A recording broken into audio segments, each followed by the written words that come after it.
Hi there, this is Jess Clark. This is my week 7 contextualized vocabulary lesson. This is for any student in grade 2 or above. Ideally, it would take about 20 to 30 minutes, obviously, depending on how your students are understanding things, which is also why I think it could be used whole class or small group. If it's used in small group, I could see it more as like an extra support.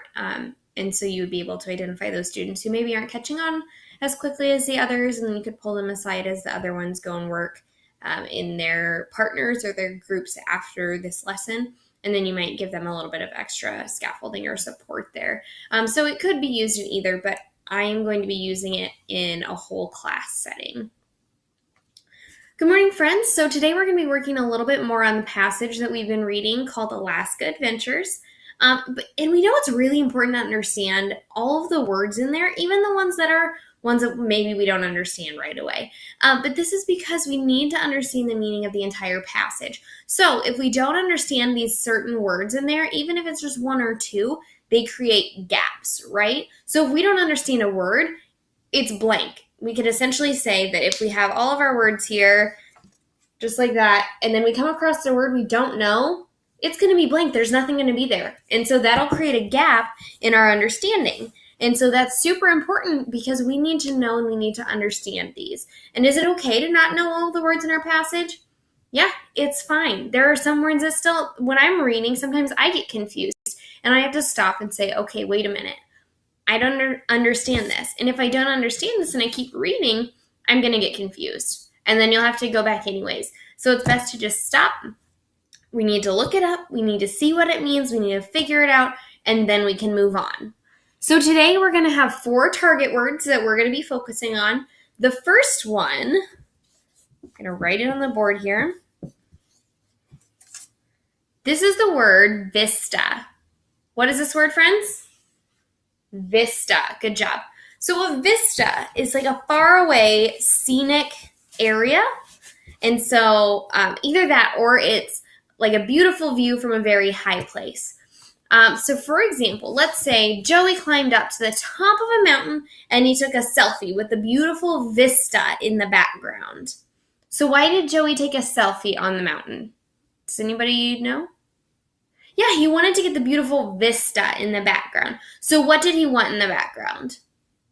Yep, he wanted a vista, but what does a vista mean? What can we say that it means? A beautiful view. That's right. So when he took a selfie on top of that mountain, he was able to see everything behind him, right? And that was a beautiful view, okay? So I want you guys to think really hard of a place that you guys might be able to go, either here or somewhere else, where you could enjoy a scenic vista. I'll give you a second to think. Okay, where might you go if you wanted to see a scenic vista? Yeah, an airplane might be one. You might be able to look down, and especially because I know sometimes when you're in an airplane, sometimes you're so high up that all you can see is clouds, or if you're over the ocean, maybe all you see is the ocean. But before you get that high up, you are able to see some scenic vistas, right? I've flown over Colorado before, and I was able to see all the mountains in the distance. I was able to see the farmland. I was able to see every which way, which is a scenic vista, right? Where else? Does anybody have a deck or a balcony at their house? Anyone? I'm going to draw a picture on here. And mainly, if you guys live in an apartment, maybe, you might have a balcony or a deck if you're on one of the top floors. So, I have my apartment building here. I'm going to draw Miss Clark standing on the balcony. So if we have a building that's a few stories high and you're standing on a balcony or on a deck or something like that, you're able to see a lot more. So let's say that I live in Colorado and I can see the mountains. So if the mountains are way over here, I drew an A. If the mountains are way over here in the distance, and then maybe we have some farmland with some cows over here, and we have a bunch of other towns, and we can see people, but they look like ants because they're so tiny because we're so high up. That would be a scenic vista. You're able to see all of these different things, but you're at a high point. So if you stood on the ground, you might not be able to see it, okay? So it's a vista. So I want you guys, describe to me a beautiful vista that you've ever seen. Does anybody know? Maybe you were on the top of a hill. Another one that I think of, and it's not quite scenic, is maybe you're at a football game and you're standing on the very, very top part of the bleachers. You can see a lot more, right? You can see more of the field. You can see farther out. You can see because you're higher up, right? So that might be a scenic vista that you've ever seen. So I'm going to start a sentence and I want you to finish it. The vista stretched out to the horizon from where we stood on the... How might we finish that sentence?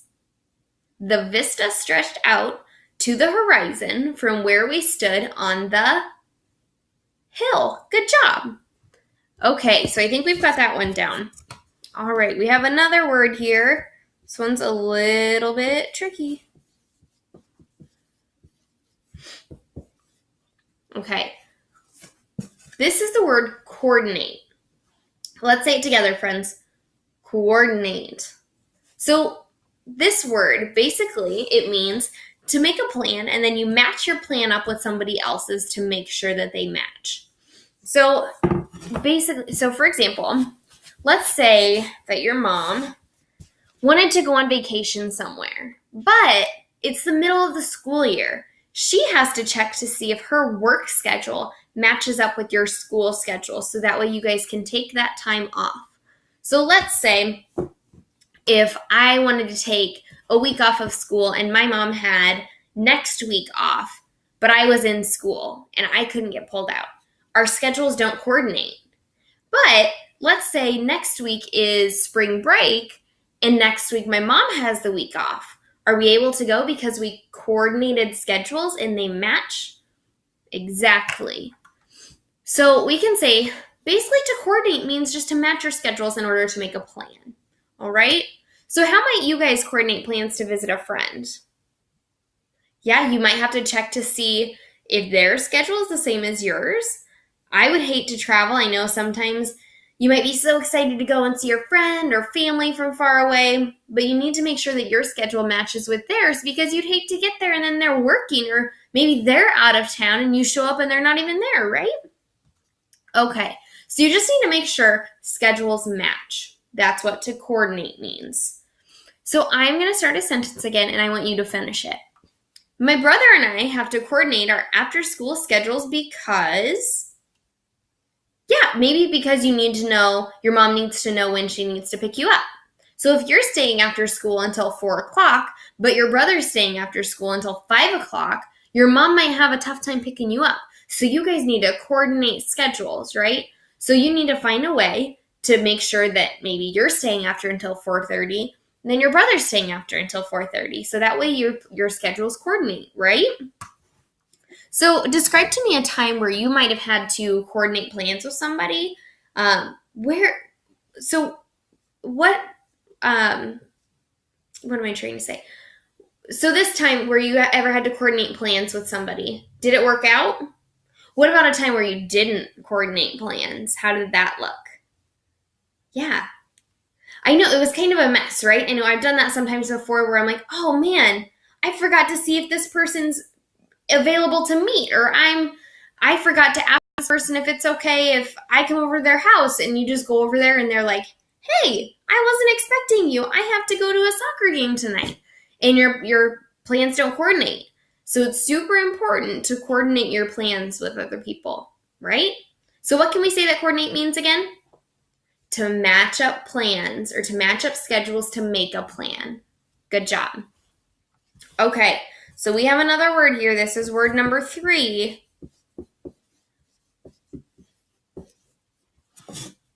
This is the word interior. Can we say that together? Interior. Good job.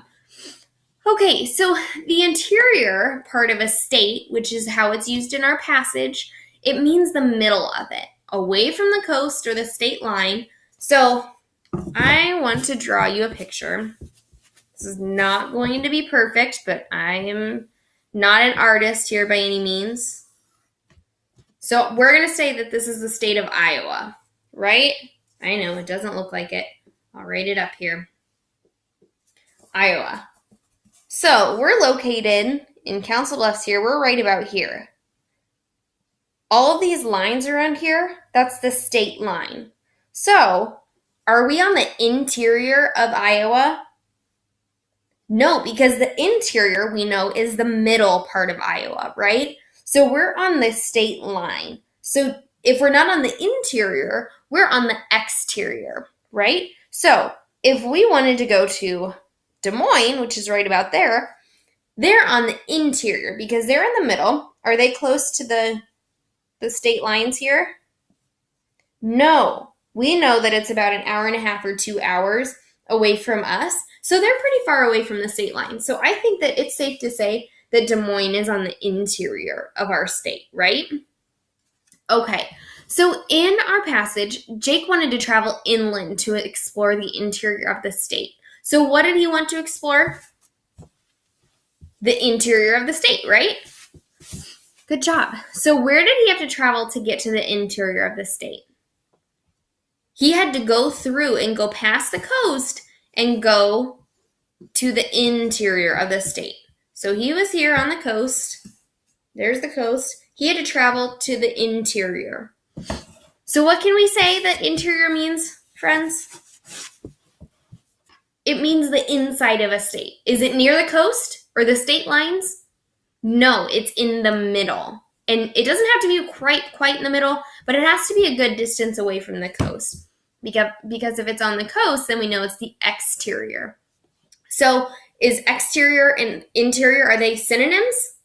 No, they're antonyms. Do you know why? Because they're opposites. So if they were synonyms, we might say that interior and the middle, they might be synonyms, right? Because they mean the same thing.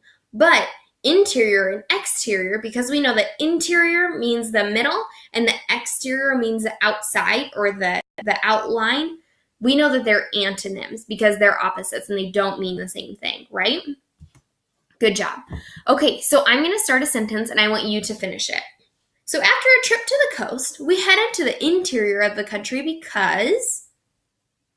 Why might you go from the coast to the interior of the country? I have a good reason. Do you guys remember a few months ago there were a bunch of hurricanes on the coast? And typically we know that hurricanes only happen on the coastal areas. We don't see hurricanes here in Iowa, right? So you might have to move from the coast to the interior of the state or the country because there might be a hurricane. Okay? Awesome. So I want you guys to describe to me a place that you know that's located at the interior of your state. So where's a place that might be on the interior of our state? I'm going to draw Iowa again. Again, I'm not an artist. Where do you know in Iowa that's on the interior of our state? Yeah, we know that Iowa City, maybe right around there. So Iowa City is on the interior. They're getting a little bit closer to the exterior here, but we know that they're not right on the state line like us because we're right about here. And you guys know that when we cross over into Omaha, that's the state line. So you guys know how close that state line is to us. So we know that we're not on the interior. We're right on the exterior, on the state line. Anyone else? Good job, Des Moines. I mentioned that one earlier. They're about smack dab right in the middle there. So we know that they're on the middle too. Good job. Is anybody traveling up to the state fair? Because you'd be traveling from the coast or the state line into the interior. So that's a good example. All right, we have one more word. Okay. This is the word route or route, however you want to say it. So the word route, let's say it together, route. So basically a route is the way that you get from when you travel from point A to point B or from one place to another. So I'm going to draw you guys a map. It's not going to be a great looking map, but it's going to be a map. Okay.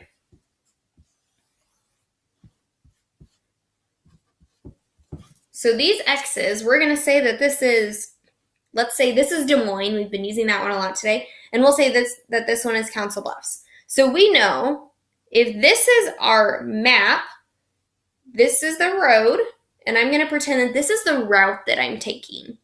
So on a map, you would typically see this. You would be able to map out your route. So it's basically the way that you're deciding to go to get from point A, so right here, to point B, or vice versa. So this could be point A, this could be point B. And you're just going to map out your route, which is like the way that you're going to get from here to here. And I know sometimes you can do this. Let's say if you're going to a new place and your parents are driving and they're not sure where to go, maybe they will have a GPS, which will help them figure out the best or the easiest route to get from the place that you're at to the place you need to go. So, what might be a reason why you would have to take a different route to school? Does anybody have any idea? Has anybody had to take a different route to school if you walk to school or ride your bike? Maybe there's construction going on. Maybe the route that you typically take is closed. Or maybe you find out that you've been taking a longer route and you found a shorter way to school, and so you decide to map out a different route. So that could be a reason why as well. So I'm going to start a sentence, and I want you to finish it again. We got lost when Dad took a new route from... How could we finish that sentence? I'll read it again. We got lost when Dad took a new route from school. Maybe Dad got lost. Maybe you had to find a different route. Maybe you guys were coming back from vacation in Idaho. And you could say, we got lost when Dad took a new route from Idaho. I would hate to get lost coming back from there. That might be you might have to find a different route to come home, don't you think? Yeah? Can you guys describe to me the route that you usually take home from school? So how do you get there? Do you walk out of your house and you take a left down your street, then you take another right, and then you go straight and over a bridge, and then you're at school? So that might be how you could describe your route, or you could draw it. You could say, here's my house right here, right there, and then I have to go out my driveway and up the street, and I take a right here, and then here's school. So that would be an easy way to map out your route to give to somebody else. And it's something that's super helpful. So what can we say that route means, friends?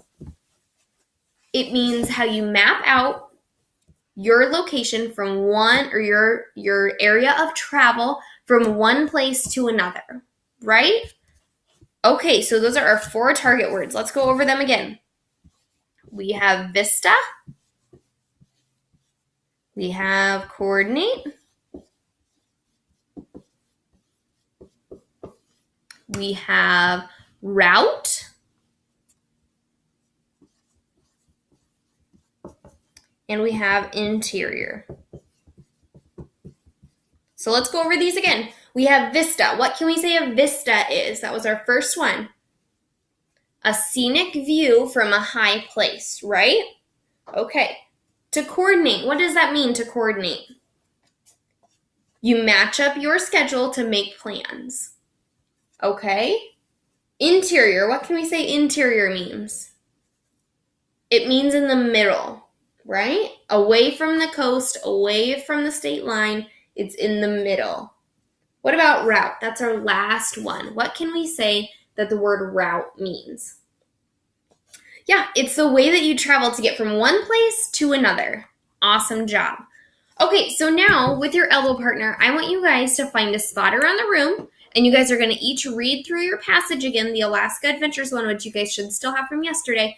You guys are going to read that to each other and alternate paragraphs. But remember, I'm going to keep these on the board. Remember that if you come across a word that you don't know, highlight it, and we will go over it. Or maybe your partner might know. So if you come across a word that you're not sure about, highlight it and ask your partner. Do we want to read all the way through it and then go back to that word? No, we want to stop right there and say, I'm not sure of this word. Because what happens if you keep going and you end it and then you have to say, oh, I didn't understand this word. Yeah, you'll have to go back through and you'll have to reread it because you're going to have gaps in your understanding, remember? So stop right there once you get to a word that you don't understand. Ask to explain it. If your friends can't explain it, ask me and I'll come over and I'll help you. And then we'll go back and we'll reread that part again. Okay? Get with your partners now.